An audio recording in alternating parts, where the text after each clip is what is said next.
اعوذ باللہ من الشیطان الرجیم بسم اللہ الرحمن الرحیم۔ علم عروض سیکھنے والے تمام طالب علموں کو پروفیسر خضر عباس کا سلام پہنچے۔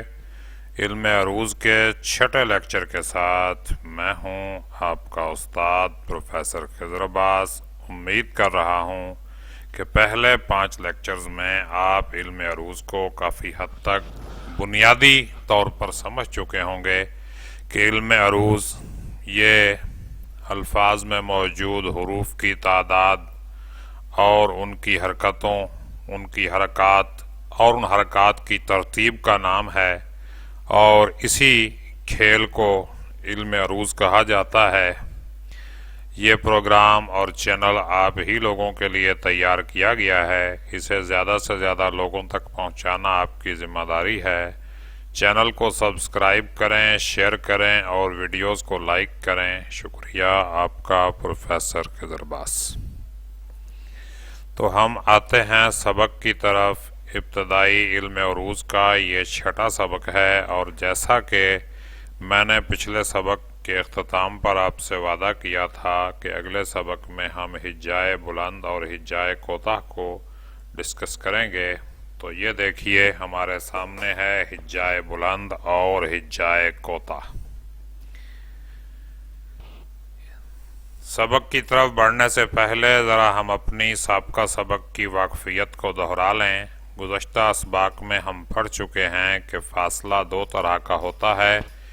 ایک فاصلہ صغریٰ جو ایسا 4 حرفی لفظ ہوتا ہے جو 3 متحرک اور 1 ساکن حرف پر مشتمل ہوتا ہے، اور دوسرا فاصلہ کبریٰ جو ایسا 5 حرفی لفظ ہوتا ہے جو 4 متحرک اور 1 ساکن حرف پر مشتمل ہوتا ہے۔ ان کی مثالیں عربی میں بنتی ہیں اور عربی میں ملتی ہیں، اور اردو عروض میں صرف نئے طالب علموں کو تنگ کرنے کے لیے یہ دیا جاتا ہے۔ اب ہم بات کرتے ہیں ہجائے بلند اور ہجائے کوتاہ کی۔ ہجائے بلند کیا ہے اور ہجائے کوتاہ کیا ہے؟ اکیلا حرف کسی کام کا نہیں، یعنی اکیلا حرف کوئی آواز نہیں دیتا۔ جب ایک حرف دوسرے حرف کے ساتھ ملتا ہے تو ہجا کہلاتا ہے اور آواز بھی دیتا ہے۔ پہلا حرف زیر زبر یا پیش کی حرکت کے ساتھ کسی دوسرے حرف سے ملتا ہے تو لفظ بنتا ہے، یعنی کم از کم لفظ جو ہے وہ 2 حرفوں پر مشتمل ہوتا ہے۔ لفظ میں کچھ حروف متحرک ہوتے ہیں اور کچھ ساکن۔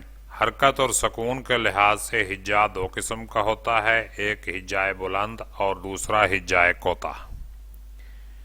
یہ دیکھیے ہم ہجائے بلند کی بات کرتے ہیں۔ سب سے پہلے یہ ایسے 2 حروف پر مشتمل ہوتا ہے جن میں پہلا حرف متحرک اور دوسرا ساکن ہوتا ہے، یعنی متحرک جمع ساکن برابر ہے ہجائے بلند۔ یہ ہجا اکیلا بھی ہو سکتا ہے، جیسے تمام 2 حرفی الفاظ ہجائے بلند ہوتے ہیں، مثلا کر، اٹھ، چل، خود، خوش، سر، آ، جا وغیرہ۔ یہ خود اور خوش کو ہجائے بلند اس لیے لکھا ہے کہ ان میں جو واو ہے وہ واو معدولہ ہے، جو لکھنے میں تو آتا ہے مگر پڑھنے میں نہیں آتا۔ اور یہ الفاظ کے اندر بھی ہو سکتا ہے، جیسے کال، جام، ہار میں کا، جا اور ہا، قسم، ہدف اور رقم میں سم، دف اور کم۔ یہ ہجائے بلند کی مثالیں ہیں۔ ہجائے بلند کی کچھ اور مثالیں دیکھتے ہیں۔ ساکن، ہاشم، نادم، یہ الفاظ 2 ہجائے بلند پر مشتمل ہیں، یعنی سا اور کن، ہا اور شم اور نا اور دم، یہ 2 ہجائے بلند ہیں۔ ترستا اور برستا میں رس اور تا ہجائے بلند کی مثالیں ہیں۔ اسی طرح ہم، سا، یا، ہم، سا، یا، ہم، 1، سا، 2 اور یا، یہ 3 ہجائے بلند پر مشتمل لفظ ہے، ہم، سا، یا۔ مختصر یہ بات پلے باندھ لیں کہ جہاں متحرک کے بعد ساکن آئے گا اسے ہجائے بلند کہا جائے گا۔ جدید عروض میں اس کا وزن دو ہوتا ہے، کلاسیکی عروض میں اسے سبب خفیف کہا جاتا ہے۔ اس کے بعد آ جائیں جی ہجائے کوتاہ پر۔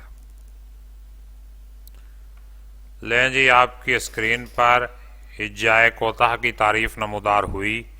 ایسا متحرک حرف جس کے بعد ساکن نہ ہو اور ایسا ساکن حرف جس سے پہلے متحرک نہ ہو ہجائے کوتاہ کہلاتا ہے۔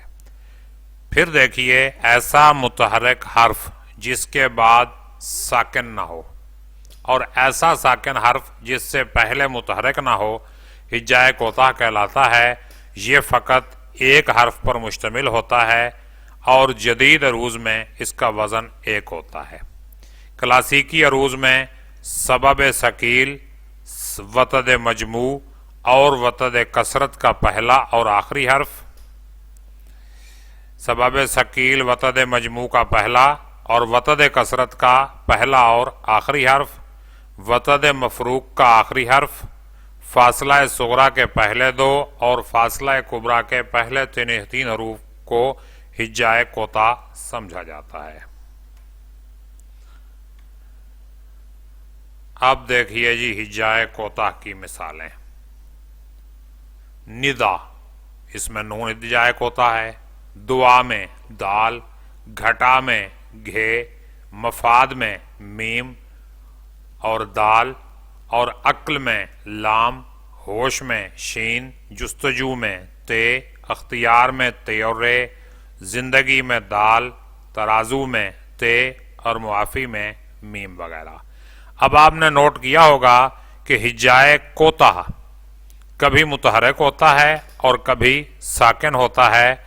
اس لیے یہ ذہن میں رکھ لیں کہ جب ہم جدید عروض میں کسی کلام کا وزن کریں گے تو وہاں ہجائے بلند کے مقابلے میں ہجائے بلند اور ہجائے کوتاہ کے مقابلے میں ہجائے کوتاہ آئے گا، کیونکہ ہجائے بلند کی صرف ایک ہی شکل ہوتی ہے اور وہ ہے متحرک جمع ساکن، لیکن ہجائے کوتاہ کی دو شکلیں ہو سکتی ہیں، یہ متحرک بھی ہو سکتا ہے اور ساکن بھی ہو سکتا ہے۔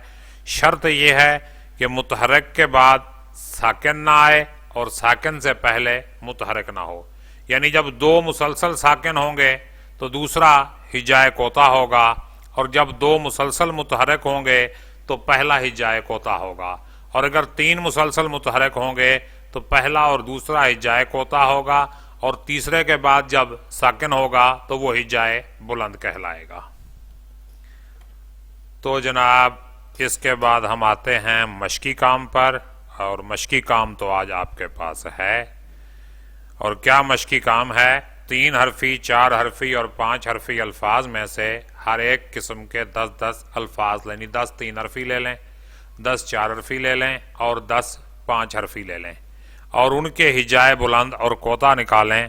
جیسے یہ میں نے مثال دی ہے، ہمسایہ میں ہم، سا، یا، یہ تینوں اس کے بلند ہیں۔ طلبگار دیکھیے آگے، طلبگار، اس میں توئے کوتاہ ہے، لب اور گا یہ بلند ہیں دونوں، اور رے جو ہے پھر ہجائے کوتاہ ہے۔ تو یہ ہمارا مشقی کام ہے۔ ایک دفعہ پھر دیکھ لیجئے کہ 3 حرفی، 4 حرفی اور 5 حرفی الفاظ میں سے ہر ایک قسم کے 10 الفاظ لیں اور ان کے ہجائے بلند اور کوتاہ نکالیں، جیسے میں نے نکالے ہیں، یہ آپ سامنے دیکھ رہے ہیں اسکرین پہ۔ تو اگر آپ مجھ سے رابطہ کرنا چاہتے ہیں، براہ راست ان باکس میں واٹس ایپ کے ذریعے علم عروض سیکھنا چاہتے ہیں، تو یہ میرا رابطہ نمبر اسکرین پہ نظر آ رہا ہے، اور نوٹ کر لیں یہ صرف واٹس ایپ پہ چلتا ہے، اس پہ کال یا میسج نہیں ہو سکتی۔ 03112714 یعنی 0311 271 421 اور 4۔ ہمارا سبق نمبر 6 اختتام کو پہنچتا ہے۔ امید ہے آپ کو یہ ویڈیو لیکچر پسند آیا ہوگا۔ آپ کے ذہن میں اگر کوئی سوال ہے تو اس ویڈیو کے کمنٹ سیکشن میں کریں، انشاءاللہ آپ کو جواب دیا جائے گا۔ اس چینل کو سبسکرائب کریں اور زیادہ سے زیادہ لوگوں تک شیئر کریں۔ شکریہ آپ کا خیر خواہ پروفیسر خضر عباس۔ اگلے ویڈیو لیکچر تک اجازت دیجیے، اپنا خیال رکھیے گا۔ اللہ پاک ہم سب کا حامی و ناصر ہو۔ اللہ حافظ۔